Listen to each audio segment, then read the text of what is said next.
ॾिसी रहिया आहिनि उन्हनि जा नाला ज़रूरु मां खणंदुसि। त माशाअल्लाह अहमद अली कटवार साहिब, अवाम असांजो प्रोग्राम हमेशह लाइव ॾिसंदा आहियो, वॾी वॾी महिरबानी तव्हां असांजो प्रोग्राम लाइव ॾिसी रहिया आहियो। इमरान फयाज़ साहिब, वॾी वॾी महिरबानी जो असांजो प्रोग्राम लाइव ॾिसी रहिया आहियो। त हिन वक़्तु हिकु दफ़ो ॿीहर असीं हली रहिया आहियूं इनायतुल्लाह कादरी साहिब जी तरफ़, ऐं उन खां पुछा पिया करूं त हू अॼु छा पियो ॿुधाए। इनायत भाई छा ॿुधाईंदो अॼु तव्हां? जी इंशाअल्लाह असां जीअं साईं जन जैकब बाबा जे एक बेहतरीन शायर जी ॾाढी खूबसूरत नात पढ़ी जी, यकीनन ही सभिनी जे दिल जी सदा आहे। खुदा शल मदीनो जीअरे ॾेखारे, आमीन। अल्लाह करीम ये लफ्ज़ असांजे हक़ में भी क़बूल फरमाए, असां सभिनीनि खे दरबार रिसालत जी बात अब हाज़िर नसीब फरमाए। जी उस्ताद असांजे बलूचिस्तान ज़िला सोबतपुर में हिकु दरवेश है जंहिंजो नालो आहे हज़रत मौलवी कादिर बख्श रहमतुल्लाह अलैह। जी बिस्मिल्लाह। हू अल्लाह जो वली गुज़रियो आहे। बिल्कुल। पोइ अल्लाह वारा शायरी माम में कंदा आहिनि साईं। हाँ, आम शायर खुले लफ्ज़नि में हुजूर जी बारगाह में नज़राना अक़ीदत पेश कंदो आहे, लेकिन अल्लाह वारा कॾहिं हीर रांझे जी आड़ में, कॾहिं ससी पुन्नू जे ओले माम में सनाए सरकार कंदा आहिनि। क्या बात है। हज़रत मौलवी कादिर बख्श रहमतुल्लाह अलैह एक शेर लिखियो उस्ताद जी, तो पाण था फरमाइन बाहों न बदड़ो बानो आहियां मुंहिंजी बी ना है बोली। क्या बात है। कुर्ब करे अच अंगण असांजे कंहिं टाणे साण टोली। क्या बात है। सुरहा सैर सिंगार ॾिसां हुबकार संदी होली, कर साईं लग सौली हिन कादिर बख्श जी कुर्ब सां। क्या बात है। यानी हुजूर के सॾियो आहे। हाँ, कुर्ब करे अच अंगण असांजे कंहिं टाणे साण टोली। आका पाण त अचो पंहिंजे यारनि सां कठे अचो। क्या बात है, सुभान अल्लाह। पोइ ही उन जो मक़ाम आहे हुजूर खे, जीअं लतीफ़ सोणे फरमायो त रही वञे रात बंभोर में। हाँ, हर आशिक जी पंहिंजी इस दिल जी सदा है। जीअं ख्वाजा गुलाम फरीद फरमायो खलकत को जंहिंदी गोल है हरदम फरीद दे कोल है। कॾहिं पाण फरमाईंदा तिथां मैं मुठड़ी नित जान बालब सोना खुश वसदा विच मुल्क अरब। जॾहिं हुजूर करम फरमाए पोइ बबांगे दोहल चवंदा हा खलकत को जंहिंदी गोल है हरदम फरीद दे कोल है। क्या बात है, क्या बात है। जॾहिं करम थींदो आहे ईअं ई सचल साईं खे ॾिसो हुजूर जी बारगाह में वञी करे चवनि था त गुंड खोल दीदार कराओ मैं आया मुख वेखण। क्या बात है। हर कंहिं हुजूर के सॾियो आहे। हज़रत मौलवी कादिर बख्श भी हुजूर के बारहा सॾियो। साईं जॾहिं करम थियो हुजूर नबी पाक दीदार करायो, ज़ियारत का मुशर्रफ थिया हज़रत मौलवी कादिर बख्श रहमतुल्लाह अलैह।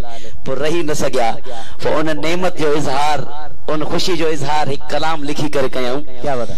हाँ, ओ यार मुझे जी सोहनी सूरत।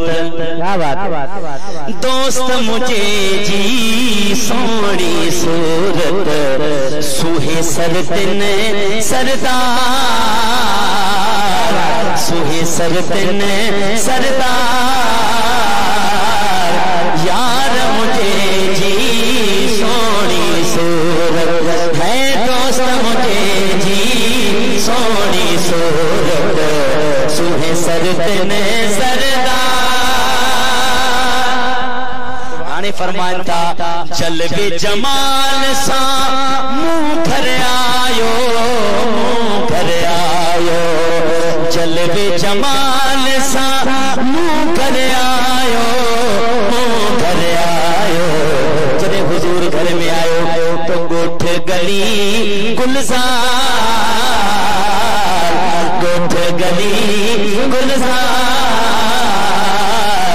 यार मुझे जी सोनी सूरत, दोस्त मुझे जी सोनी सूरत सुहे सरतन सरदार। ओ मौलवी कादिर बख्श रहमतुल्लाह अलैह अमा त फरमाए पे हुजूर जलवे जमाल सा मुझे घर में आयो। जॾहिं हुजूर घर में आया तव्हां जो गोठ भी रोशन थी वियो, तव्हां जूं गलियूं भी रोशन थी वियूं। क्या बात है। उन रोशन चेहरे के जॾहिं ॾिठो त छा कैफियत हुई। क्या बात है। छा माहौल हुयो। हज़रत मौलवी कादिर बख्श रहमतुल्लाह अलैह फरमाइन था हमला हुस्न जा होश गवाए, होश गवाए। हमला हुस्न जा होश गवाए, होश गवाए। जॾहिं करे सिंगार, जॾहिं करे सिंगार। यार मुझे जी सोनी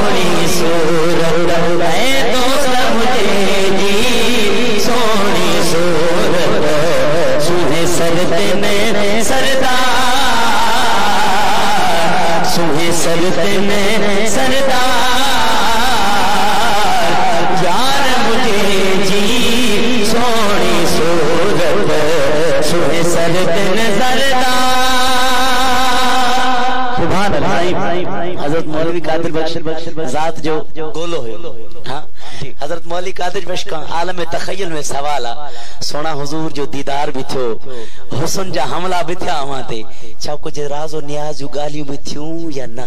क्या बात है, क्या बात है। सुभान अल्लाह। हजरत मौलवी कादिर बख्श रहमतुल्लाह अलैह फरमायो मूं ते पहिरों ही फरमायो हमला हुस्न जा होश गवाइन असा तो होश ही गवाए बैठा से कुछ याद ही ना है बस हिकड़ी गाल याद आ केड़ी गाल याद आ हजरत मौलवी कादिर बख्श रहमतुल्लाह अलैह वा गाल सही मक्ते में था फरमाए कादिर बख्श दे मुर्गी दिखाऊं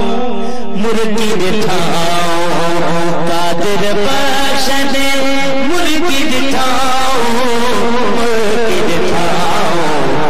गोलो तो बाग बहार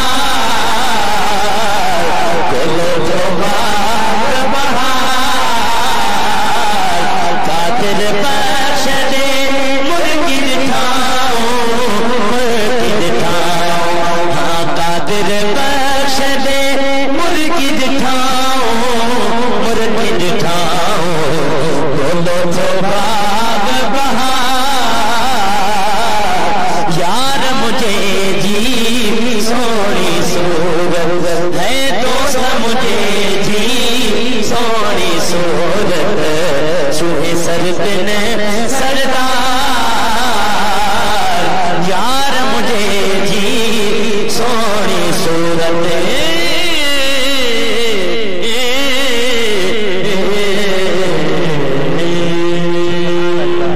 सुभान अल्लाह, सुभान अल्लाह। क्या बात है माशाअल्लाह।